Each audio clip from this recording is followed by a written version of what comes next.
2 மாதம் லீவு முடிஞ்சு ஸ்கூலும் தொடங்கியாச்சு. வழக்கம் போல் பேரண்ட்ஸும் கம்ப்ளைண்ட் பண்ண ஆரம்பித்தாச்சு. என் பையன் எப்போ பார்த்தாலும் ஃபோனை பார்த்துக்கிட்டே இருக்கான்.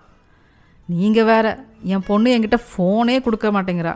ஏன் இந்த இன்டர்நெட்டில் கேம்ஸ் விளையாடாமல் ஏதாச்சும் உருப்படியாக அறிவு வளர்க்குற மாதிரி விஷயங்களை கற்றுக்கலாம்ல?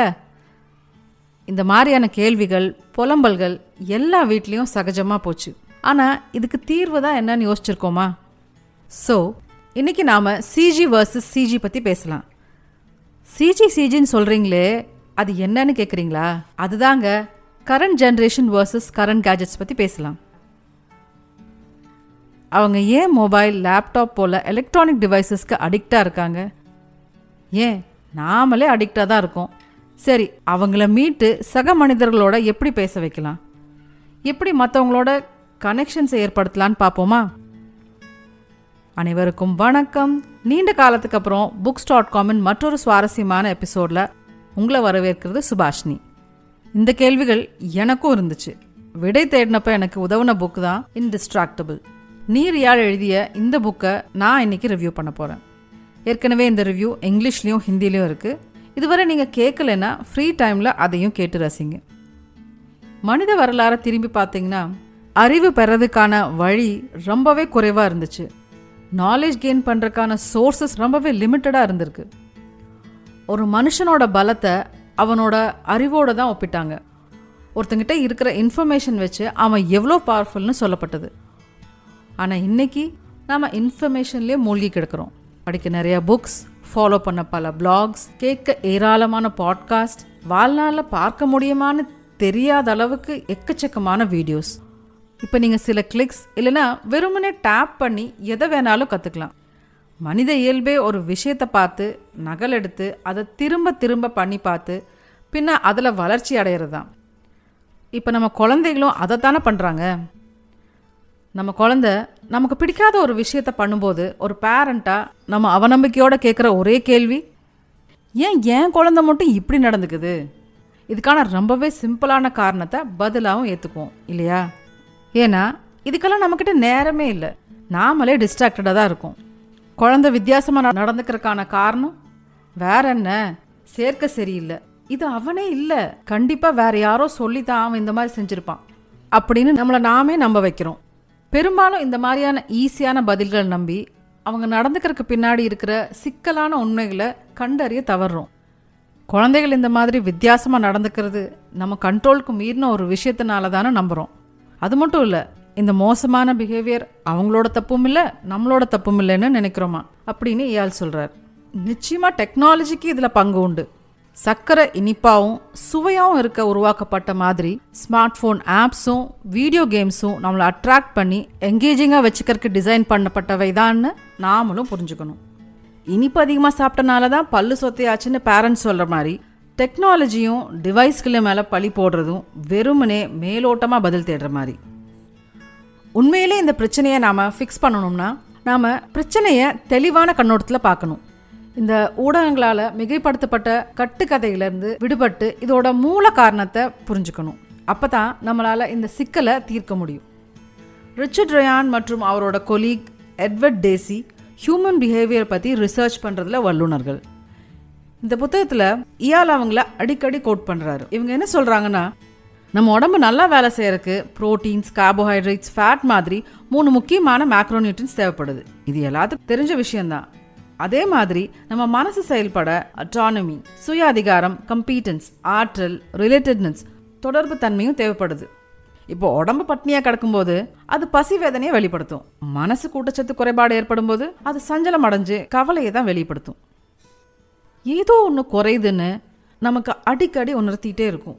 மன அமைதியின்மை மாதிரி பல அறிகுறிகளை உருவாக்கும். எப்பெல்லாம் குழந்தைகளுக்கு இந்த சைக்கலாஜிக்கல் நியூட்ரியன்ஸ், உளவியல் ஊட்டச்சத்துக்கள் குறையுதோ இல்லை இல்லாமல் போகுதோ, அவங்க அதிகமாக வீடியோ கேம்ஸ் விளையாடுறாங்க அல்லது சோஷியல் மீடியா ப்ரௌஸ் பண்ணுறது போல் ஆரோக்கியமற்ற செயல்களை வரம்பு மீறி செய்கிறாங்க.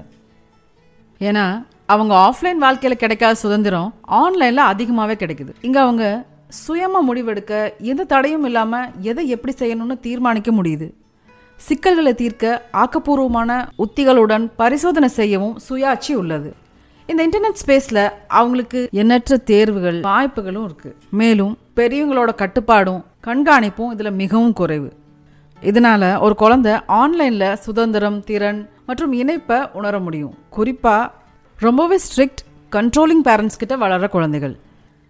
பெற்றோர்கள் பெரும்பாலும் அதிக விதிகளை குழந்தைகளுக்கு விதிக்கிறாங்க. அது அவங்களுக்கே பேக்ஃபயர் ஆயிடுது. குழந்தைகளின் சுயாட்சியை கட்டுப்படுத்த கூடுதல் வழிகளை கண்டுபிடிக்கிறதுக்கு பதிலாக டிஜிட்டல் டிஸ்ட்ராக்ஷனுக்கு அவர்களை தூண்டும் அடிப்படை தேவைகள் என்ன புரிஞ்சுக்கோங்க. மேலும் அவங்கள இந்த டிஸ்ட்ராக்ஷனுக்கு தள்ளுற மன தூண்டுதல்கள், அதாவது மென்டல் ட்ரிகர்ஸ் என்னன்னு தெரிஞ்சுக்க முயற்சி பண்ணுங்கன்னு ரயான் பெற்றோர்களுக்கு அறிவுரை சொல்கிறார். அடிக்ஷனுக்கான 2வது காரணம், குழந்தைகள் மிகவும் வித்தியாசமானவர்கள். ஒவ்வொரு குழந்தையும் வேற, அவங்க வளர்ச்சி விதங்களும் மாறுபடும். ஆனால் பள்ளியில் வடிவமைக்கப்பட்ட ஸ்டாண்டர்டைஸ் டெஸ்ட் இந்த வித்தியாசங்களை கணக்கிலே எடுத்துக்காது. ஒருவேளை ஒரு குழந்தை பள்ளியில் சிறப்பாக செயல்படாத போது அதுக்கு தேவையான இண்டிவிஜுவலைஸ் சப்போர்ட் கிடைக்கலன்னா அது நம்மளால ஆற்றலே பெற முடியாது. ஒரு திறமையை அடையிறது நமக்கு சாத்தியமற்ற விஷயம், நம்மளால எல்லாம் சாதிக்கவே முடியாதுன்னு நம்ப ஆரம்பிச்சு முயற்சி செய்கிறதே நிறுத்திடும். கேம்ஸ், ஆப்ஸ் மற்றும் பலவிதமான கவனச்சிதறல்கள் உருவாக்கும் நிறுவனங்கள் குழந்தைகளோட சைக்கலாஜிக்கல் நியூட்ரின் குறைபாடுகளுக்கு ரெடிமேடான தீர்வுகளை விற்கிறது மூலிமா இந்த வெற்றிடத்தை நிரப்பி மகிழ்ச்சி அடைகிறாங்க. ஏன்னா தொழில்நுட்ப தயாரிப்பாளர்களுக்கு தெரியும் அவங்க கன்சியூமர்ஸ் பெரும்பாலும் சின்ன குழந்தைகள். குழந்தைகள் லெவலிங் எவ்வளோ என்ஜாய் பண்ணுவாங்க, அதிகப்படியான ஃபாலோவர்ஸ், அதிக லைக்ஸ் கிடைக்கிறது அவங்கள பொறுத்தவரை ஒரு அக்கம்ப்ளிஷ்மெண்ட். இது எல்லாமே அவங்களுக்கு ஒரு சாதனை பண்ணும்போது கிடைக்கிற குவிக் ஃபீட்பேக் மாதிரி ஒரு ஃபீல் குட் ஃபீலிங்கை கொடுக்குது, உடனடி மனநிறைவை கொடுக்குது. கொஞ்சம் யோசிச்சு பாருங்களேன், ஸ்கூலில் தனக்கு தனக்கு அளிக்காத விஷயங்களில் நேரத்தை கழிச்சிட்டு தான் மதிக்காத ஒன்றை கற்றுக்கிட்டு முன்னேற்றத்துக்கான சாத்தியக்கூறுகளே காணாததை செய்யும்போது வீட்டில் தனக்கு நிறைய ஆற்றலை கொடுக்கும் ஒரு செயலுக்கு தன்னையே ஒரு வெற்றியாளராக ஃபீல் பண்ண வைக்கிற ஒரு சாதனத்தை தேடி குழந்தை திரும்பும்போது நமக்கு ஆச்சரியம் இல்லைன்னு ரயான் சொல்கிறார். நண்பர்களுடன் நேரத்தை செலவழிக்கிறது எப்போவுமே நாம் வளர்ந்து வரும் பகுதியாக, நம்மளை உருவாக்குற பகுதியாக இருந்திருக்கு. குழந்தைகளை பொறுத்தவரை சமூக திறன், சோஷியல் ஸ்கில்ஸ் வளர்ப்பதுக்கான பெரும்பாலான வாய்ப்புகள் மற்றவர்களோட விளையாடும் போது தான் கிடைக்குது. இன்றைய காலகட்டத்தில் குழந்தைகள் அதிகமாக வர்ச்சுவல் என்விரான்மெண்ட்டில் மற்றவங்களோட பழகுறாங்க, தொடர்பு கொள்கிறாங்க. விளையாட்டோட இயல்பே வேகமாக மாறிட்டு வருது. முந்தைய தலைமுறையில் பள்ளி விட்டதுமே விளையாட்டு தான், யாரும் எதுவும் கண்டுக்க மாட்டாங்க, வெறுமனே விளையாடவும் நெருக்கமான சமூக பிணைப்புகளை உருவாக்கவும் அனுமதித்தாங்க. இப்போ அப்பா அம்மாவாக இருக்கிற நீங்கள் அந்த நாட்களை அனுபவிச்சிருப்பீங்க, சந்தோஷமாக ஆடி பாடி விளையாடி இருப்பீங்க. ஆனால் நாம் என்ன பண்ணுறோம், குழந்தைகளை வீட்டை விட்டு வெளியே விளையாட விடாததுக்கு பல காரணங்களை சொல்கிறோம்.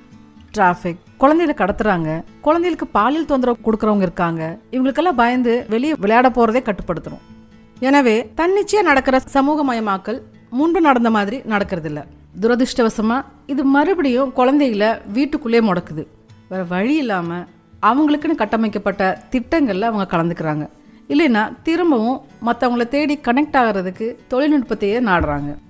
பல வகையில் இந்த டிஜிட்டல் உலகத்தில் ஏற்படுற இணைப்புகள், அதாவது கனெக்ஷன்ஸ் பாசிட்டிவாக இருக்குது. உதாரணத்துக்கு ஸ்கூலில் வைக்கப்பட்டுட்டு ரொம்பவே தயங்குற ஒரு குழந்தை உலகின் பல மூலைகளில் இருக்கும் கேமிங் ஃப்ரெண்ட்ஸ்க்கு மத்தியில் ஒரு ஹீரோவாக இருக்கலாம். அல்லது தனது பாலுணர்வு, செக்ஷுவாலிட்டி பற்றி கவலைப்படுற, அதோட போராடி கொண்டு இருக்கிற ஒரு டீனேஜருக்கு நாட்டின் மறுபகுதியில் இருக்கிற ஒருத்தர்கிட்ட இருந்து ஆதரவு கிடைக்கலாம். சொல்லப்போனால் ஒட்டுமொத்தமாக இந்த டிஜிட்டல் உலகம் மோசம் இல்லை.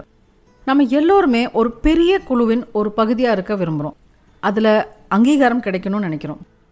அதனால் பள்ளியில் தனிமைப்படுத்தப்பட்டதாக, ஒதுக்கப்பட்டதாக, இல்லைன்னா விளக்கப்பட்டதாக உணரும் குழந்தைகள் சோஷியல் மீடியா பக்கம் ஈர்க்கப்படுறாங்க. ஏன்னா இங்கே அவங்களுக்கு மற்றவர்களின் தொடர்பு கிடைக்குது. நவீன குழந்தை பருவத்தின் இந்த நிலையை பார்க்கும்போது ஆஃப்லைன் வாழ்க்கையில் பல குழந்தைகளுக்கு முன்ன சொன்னப்பட்ட 3 அத்தியாவசியமான உளவியல் ஊட்டச்சத்துக்கள் போதுமான அளவு இல்லைன்னு ரயான் நம்புறாரு.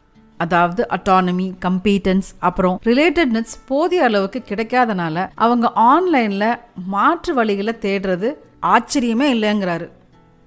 ரயானின் ரிசர்ச் அவரை ஒரு விஷயத்தை நம்ப வச்சிருக்கு. தொழில்நுட்பத்தின் அதிகப்படியான பயன்பாடு, அதாவது மொபைலோ இல்லை லேப்டாப்போ அதிகமாக பார்க்கறது வெறும் ஒரு அறிகுறி, சிம்டம் தான். இது வாழ்க்கையின் மற்ற பகுதியில், ஸ்கூல்லையோ இல்லைன்னா வீட்லேயோ இருக்கிற சில வெறுமைகளை குறிக்குது. இந்த 3 ஊட்டச்சத்தும் தினசரி பூர்த்தி செய்யப்படும் போது குழந்தைகள் மட்டும் இல்லை, ஏன் நாமளே அதிகமாக ஊந்துதலுடன் செயல்படுவோம், சிறப்பாக செயல்படுவோம், நீண்ட நேரத்துக்கு நிலைத்து இருப்போம், அதிக படைப்பாற்றலை வெளிப்படுத்துவோம். சிந்தித்து செயல்படுற பேரண்ட்ஸ் குழந்தைகளோட விளையாட்டு நேரத்தை முந்தைய மாதிரி திரும்பவும் கொண்டு வரலாம். இதுக்காக அவங்க செய்ய வேண்டியது குழந்தைகளின் வீக்லி ஷெட்யூல்ல இருந்து கொஞ்ச நேரத்தை ஒதுக்கி இவங்கள மாதிரியே கட்டமைக்கப்படாத விளையாட்டின் முக்கியத்துவத்தை புரிஞ்சுக்கிட்ட பேரண்ட்ஸ் கூட சேர்ந்து வழக்கமான கெட் டுகெதர்ஸ்க்கு ஏற்பாடு பண்ணலாம். அவங்க குழந்தைகளோட இவங்க குழந்தைகளும் பக்கத்தில் இருக்கிற பார்க்லேயோ இல்லை பிளே கிரவுண்ட்லேயோ சேர்ந்து விளையாடலாம். இந்த மாதிரி குழந்தைகளோட விளையாட ஹெல்ப் பண்ணுறது மட்டும் இல்லாமல் அவங்க நம்மளோட, அதாவது பெற்றோர் மற்றும் குடும்பத்தினரோட நேரத்தை செலவிட நாம் நேரத்தை ஒதுக்கணும். நம்ம குழந்தையின் எல்லா பிரச்சனைகளையும் நாமளே தீர்க்க முடியாது, தீர்க்க முயற்சிக்கவும் கூடாது. ஆனால் அவங்களோட சிரமங்களை, போராட்டங்களை அவங்களோட சைக்கலாஜிக் நீட்ஸுங்கிற லென்ஸ் மூலிமா நல்லா புரிஞ்சுக்க முயற்சி பண்ணலாம். அவங்க எதனால தொழில்நுட்பத்தை அதிகப்படியாக பயன்படுத்துகிறாங்கங்கிறதுக்கான காரணத்தை தெரிஞ்சுக்கிறது முதல் படி. நம்ம குழந்தைகளுக்கு நாம் அவங்கள புரிஞ்சுக்கிட்டோம்னு தெரிஞ்சால் தன்னோட நேரத்தை எப்படி சிறப்பாக செலவிடணும்னு திட்டம் போட ஆரம்பிப்பாங்க. பேரண்ட்ஸா, ஒரு கார்டியனா நம்ம குழந்தைகளுக்கு இந்த ஆன்லைன் ஆஃப்லைன் உலகத்துக்கு இடையே ஒரு பேலன்ஸை கொண்டு வர உதவி பண்ணணும். இதுக்காக நம்ம அன்றாட வாழ்க்கையில் அவங்களுக்கு சுயாட்சி, திறன் மற்றும் தொடர்புக்கான அதிக வாய்ப்புகளை ஏற்படுத்தி தருவதே போதுமானது. கவன சிதறல்களை கையாள்வதற்கான முறைகளை நாம தான் கற்றுக்கணும். அதுக்கு முக்கியமாக நாம் ஒரு முன்மாதிரியாக இருக்கணும். நாம் ஃபோன் பார்த்துட்டு நீ ஃபோன் பார்க்காதன்னு சொன்னால் அது சரியாக இருக்காது. நம்ம முதல்ல இன்டிஸ்ட்ராக்டபிளாக மாறணும். எடுத்தோடனே நம்ம குழந்தைக்கு முழுமையாக செயல்படுற எல்லா ஃபங்க்ஷனும் இருக்கிற ஸ்மார்ட் ஃபோன் தரக்கு பதிலாக கால், டெக்ஸ்ட், மெசேஜ் மட்டுமே செய்யக்கூடிய ஃபீச்சர் ஃபோனை கொடுத்து பழகிறது நல்லது. நிறைய பேரண்ட்ஸ் குழந்தைகளுக்கு எவ்வளோ நேரம் ஸ்க்ரீன் பார்க்கறது சேஃப், இதுக்கு சரியான நேர அளவு ஏதாவது இருக்கான்னு தெரிஞ்சுக்க விரும்புவாங்க. ஆனால் அந்த மாதிரியான ஆப்சல்யூட் நம்பர் எதுவுமே இல்லை. இதில் பல காரணிகள் இருக்குது. குழந்தைகளோட குறிப்பிட்ட தேவைகள் என்ன, ஆன்லைனில் குழந்தை என்ன செய்யுது, எந்த வேலையை பார்க்காம குழந்தை ஸ்க்ரீனை பார்க்குது, இது போல் பல விஷயங்களை கூர்ந்து கவனிக்கணும். அதுலேயும் மிக முக்கியமான விஷயம் என்னன்னா, குழந்தைய இந்த உரையாடலில் கலந்துக்க சொல்கிறது. அதுக்கான ரூல்ஸை அதுவே செட் பண்ண நாம் உதவணும். குழந்தைகிட்ட கலந்துக்காம நாமளே அவங்களுக்கான வரம்புகளை விதிக்கும் போது நாமளே அவங்களுக்கு மனக்கசப்பையும் வெறுப்பையும் ஏற்படுத்தி இந்த அமைப்பை, சிஸ்டத்தை சீட் பண்ண தூண்டுறோம். குழந்தைகளோட சேர்ந்து நம்ம வேலை செஞ்சு ஒரு வேல்யூ பேஸ்ட் ஷெட்யூல் உருவாக்கும் போது அது அவங்களுக்கு தனிப்பட்ட உடல் நலம் மற்றும் ஆரோக்கியத்துக்கான களம் அமைக்க நேரம் ஒதுக்க உதவி பண்ணுது. ஓய்வு, சுகாதாரம், உடல் பயிற்சி மற்றும் சரியான ஊட்டச்சத்து எடுத்துக்கிறதுக்கு போதுமான நேரத்தை இது உறுதி செய்யுது. ஆஃப்லைனில் குழந்தையின் மூன்றாவது தேவை, அதாவது உறவு, தொடர்புக்கான தேவையை பூர்த்தி செய்ய விரும்பினா ஸ்கூலுக்கு வெளியேயும் நேருக்கு நேர் நட்பை உருவாக்க நேரத்தை ஒதுக்கணும். இந்த ஃப்ரெண்ட்ஷிப்பில் யாரோட தலையீடும் இருக்கக்கூடாது. கோச்சஸ், டீச்சர்ஸ் இல்லை பேரண்ட்ஸ் நம்மனால நீ இதை பண்ணு இல்லை அதை பண்ணு, இப்படி பண்ணு, இந்த மாதிரி எந்த விதமான அழுத்தமும் இல்லாமல் இருக்கணும். ஃப்ரீயாக விளையாட அதிக நேரம் கொடுத்தாலே போதும். அவங்க ஆன்லைனில் எந்த இணைப்பை தேடுறாங்களோ அது கண்டறிய இது உதவும். குழந்தைக்கு தேவையான சுயாட்சி, திறன், தொடர்பு, இது போன்ற விஷயங்களை கண்டறிஞ்சு நம்ம நிஜ உலகத்தில் இதுக்கான வாய்ப்புகளை எப்படி கொடுக்கலான்னு யோசனை பண்ணுங்க. உங்களுக்கு இந்த பகுதி கவர்ந்திருக்கும்னு நினைக்கிறேன். நாம் இதுவரை பார்த்தது கவனத்தை சிதறடிக்கும் உலகத்தில் குழந்தைகளை கவன சிதறல் இல்லாமல் இன்டிஸ்ட்ராக்டிபிளாக எப்படி வளர்க்கணும் பற்றின ஒரு சாப்டர். இந்த புத்தகம் முக்கியமாக தொழில்நுட்பம் மற்றும் கேஜெட்களின் பயன்பாட்டால் ஏற்படும் டிஸ்ட்ராக்ஷன்ஸை எப்படி குறைக்கலாம், உங்கள் கவனத்தை மற்றும் நேரத்தையும் எப்படி கண்ட்ரோல் பண்ணலாம்ங்கிறதுக்கான நடைமுறை நுட்பங்களை வழங்குது. நீங்கள் உண்மையில் வாழ விரும்புகிற வாழ்க்கையை வாழ இது உதவுது. இந்த அத்தியாயத்தை தவிர நமக்குள்ள இருக்கிற கவன சிதறல்கள், இன்டர்னல் ட்ரிகர்ஸை மறுபரிசீலனை செய்யறது, எக்ஸ்டர்னல் ட்ரிகர்ஸ் எப்படி ஹேக் செய்யறது, பணியில வர்ற கவன சிதறல்களை எப்படி சமாளிக்கிறது, கவன சிதறல்களே இல்லாத உறவுகளை எப்படி உருவாக்குறது போன்ற பல அத்தியாயங்கள் இதில் இருக்கு. நாம டிஸ்ட்ராக்ட் ஆகிறதுக்கு பின்னாடி இருக்கிற ஹிடன் சைக்காலஜியை இயால் வெளிப்படுத்துறாரு. நம்மளோட உள் மற்றும் வெளி தூண்டுதல்களை நம்ம கண்டுபிடிச்சே ஆகணும்னு அவர் சொல்றாரு. உள் தூண்டுதல்கள்னு சொல்லப்படுற இன்டர்னல் ட்ரிகர்ஸ்க்கு அவர் நமக்கு ஒரு 10 minute ரூல் சொல்கிறாரு. நம்மளை டிஸ்ட்ராக்ட் பண்ணுற எமோஷனுக்கு கிவன் பண்ணுறதுக்கு பதிலாக அந்த எமோஷன் கூட 10 நிமிஷம் உட்காந்துருங்க. அது என்னன்னு அடையாளம் காண முயற்சி பண்ணுங்க. உதாரணத்துக்கு, வேலைக்கு நடுவில் இப்போயே ப்ரௌஸ் பண்ணணும், ஆன்லைன் ஷாப்பிங் பண்ணணும், இல்லை சும்மாவாச்சு ஃபோனை பார்க்கணும், ஜங்க் ஃபுட் சாப்பிடணும்னு தோணும் போதெல்லாம் 10 நிமிஷம் அதுக்கு கிவன் பண்ணாம யோசிங்க. பெரும்பாலும் அன்ப்ரொடக்டிவான அன்ஹெல்தியான ஏதாவது செய்ய நினைக்கிற தூண்டுதல்கள் இப்படி யோசிக்கிறதுனாலேயே குறைஞ்சிரும். எக்ஸ்டர்னல் ட்ரிகர்ஸ் நம்மள சுத்தியே இருக்கு. கேஜெட்ஸ்ல இருந்து வர சத்தங்கள், பிங்ஸ், போன்ல இருந்து வர கால்ஸ் வரைக்கும். இதுக்கு அவர் நம்மள நாமே ஒரு கேள்வி கேட்க சொல்றாரு. இந்த ட்ரிகர் எனக்கு உதவுதா? எந்த விதத்துல இது எனக்கு சேவை செய்யுது அப்படின்னு சிந்திக்க சொல்றாரு. ஏன் பிரச்சனையை தீர்ப்பது எளிதில்லைன்னு, ஒட்டுமொத்தமா அதை தவிர்த்தா எப்படி நடைமுறைக்கு சாத்தியம் இல்லைன்னு அவர் விளக்குறாரு. ஏன்னா ஒரு விஷயத்த பண்ணாதேன்னு சொல்லும்போது அதை பண்ணணுங்கிற ஆசை அதிகமாகும். இப்போ ஃபோனே யூஸ் பண்ணாதேங்கன்னு சொன்னா அதை யூஸ் பண்ணணும் தானே தோணும். இந்த காலகட்டத்தில் ஃபோன் யூஸ் பண்ணாம எந்த வேலையும் நடக்காது இல்லையா? அதுக்கு பதிலாக ஒரு குறிப்பிட்ட நேரத்தில் இமெயிலுக்கு பதில் அனுப்புறது, டெஸ்க்டாப் நோட்டிஃபிகேஷன்களை க்ளோஸ் பண்ணி வைக்கிறது, இந்த நேரத்திலிருந்து இந்த நேரத்துக்கு இடையில, அதாவது XPMலேருந்து YPM வரைக்கும் நான் ஃப்ரீ இல்லைன்னு கூட வேலை செய்கிறவங்களுக்கு சொல்கிறது போன்ற பரிந்துரைகளை அவர் நமக்கு சொல்கிறாரு. நீங்கள் சொல்லுவதை கண்டிப்பாக செய்வதற்கான ரகசியத்தை ER 4-step research fact model மூலிமா நமக்கு தெரிவிக்கிறார். இன்டிஸ்ட்ராக்டபிள் புத்தகம் டெக்னாலஜிக்கு வசப்படாமல் அதில் சிறந்ததை பெறுவதற்கான குறிப்புகளை நமக்கு சொல்லுது. இந்த புத்தகத்தில் எனக்கு பிடிச்சது மற்றவங்க மாதிரி தள்ளி நின்று அட்வைஸ் பண்ணாம இயாள் இந்த நேரத்தை திருடும் தொழில்நுட்ப அரக்கனுக்கு தானும் பலியாகி விட்டதாக ஒத்துக்கிறாரு. அதை அவர் எப்படி கடந்து வந்தாரு, அதை கடக்க அவருக்கு உதவியா இருந்த தீர்வுகளை நம்மளோட பகிர்றாரு. சைக்காலஜியில் ஆர்வம் இருந்ததால பழக்கங்கள் உருவாருக்கு பின்னாடி இருக்கிற உளவியல், அவற்றை எப்படி உடைப்பது, அவற்றிலிருந்து விடுபடுவது நம்ம வாழ்க்கைக்கு எப்படி சிறப்பாக பயன்படும் என்பதெல்லாம் அவர் விவரித்த பகுதிகளை நான் குறிப்பா பாராட்டுவேன். அன்றாட வாழ்க்கையில தீர்வுகளை எப்படி செயல்படுத்துவது பத்தியெல்லாம் அவர் விவரிக்கிறார். மேலும் அவர் சொன்ன சில பாயிண்ட்ஸ் நமக்கு விளக்குவதற்காக கேஸ் ஸ்டடியை விரிவாக ஆராய்ச்சி பண்ணியிருக்கிறத நான் பார்த்தேன். முக்கியமான பாயிண்ட்ஸ் நமக்கு ஞாபகத்தில் இருக்கிறதுக்கு ஒவ்வொரு அத்தியாயத்து முடிவில் புல்லட் பாயிண்ட் சம்மரிகளை அவர் வச்சிருக்காரு. இந்த புத்தகத்தின் ரைட்டிங் ஸ்டைல், எழுத்து நடையோட நான் முரண்படுறேன். எளிய வார்த்தைகள், நேரடியான அணுகுமுறை, அதாவது டு த பாயிண்ட் அப்ரோச் இந்த புத்தகத்தை எளிதில் புரிஞ்சுக்கவும் விரிவாக படிக்கக்கூடியதாகவும் ஆக்குது. ஆனால் இது ஒரு வெபினார் அல்லது பவர் பாயிண்ட் ப்ரெசன்டேஷன் மாதிரியான ஒரு மிகவும் முறைசாரான உணர்வை எனக்கு கொடுக்குது. இருந்தாலும் இந்த ரைட்டிங் ஸ்டைலில் ஒரு நன்மை இருக்குது. இதில் சொல்லப்பட்ட யோசனைகள், பரிந்துரைகள், ஆக்ஷன் பிளான் புதுமையாக இல்லாட்டியும் சொல்லப்பட்ட டிப்ஸை ஞாபகம் வச்சுக்கிறது ஈஸியாக இருந்துச்சு. நீரியாலின் இன்டிஸ்ட்ராக்டபிள் ஒரு நம்பிக்கையான, பயனுள்ள, விரிவான வழிகாட்டின்னு சொல்லலாம். இது அடிக்கடி டிஸ்ட்ராக்ட் ஆகிற அனைவரின் வாசிப்பு பட்டியலில் இருக்க வேண்டிய ஒரு புத்தகம் தான். ஒட்டுமொத்தமாக இது செல்ஃப் ஹெல்ப்னு சொல்லப்படுற மற்ற புத்தகங்களை விட டைம் மேனேஜ்மெண்ட் பற்றி புத்துணர்ச்சி ஊட்டும் மாறுபட்ட அணுகுமுறையை வழங்குது. நீங்கள் ஒரு ஆசிரியராகவோ அல்லது பள்ளி செல்லும் குழந்தையின் பெற்றோராக இருந்தா, அல்ல வெறுமனே நீங்கள் கவனச்சிதறல்கள் இல்லாமல் இருக்க விரும்புனீங்கன்னா இந்த புத்தகத்தை படிங்க. என்ன, இந்த எபிசோட் பிடிச்சிருக்கா? இந்த புத்தகத்தை பற்றி மட்டும் இல்லை, இந்த ரிவ்யூ பற்றின உங்கள் கருத்துக்களை மறக்காமல் கீழே கமெண்ட்ஸில் ஷேர் பண்ணுங்கள். மேலும் இந்த மாதிரி பல சுவாரஸ்யமான புக் ரிவ்யூஸ், புக் சம்மரிஸ்க்கு books.com சேனலை சப்ஸ்கிரைப் பண்ணி பெல் ஐக்கனையும் ப்ரெஸ் பண்ணுங்கள். அப்போ தான் நான் போடுற எஃபர்ட் உங்களுக்கு வந்து சேரும். எபிசோட்ஸ் பற்றின அப்டேட்ஸ் பெற books.com பாட்காஸ்ட், இன்ஸ்டாகிராம், ஃபேஸ்புக் மற்றும் ட்விட்டர் பேஜஸையும் ஃபாலோ பண்ணுங்கள். கடைசி வரை இணைந்திருந்ததுக்கு நன்றி. உங்களை அடுத்த எபிசோடில் சந்திக்கிறேன்.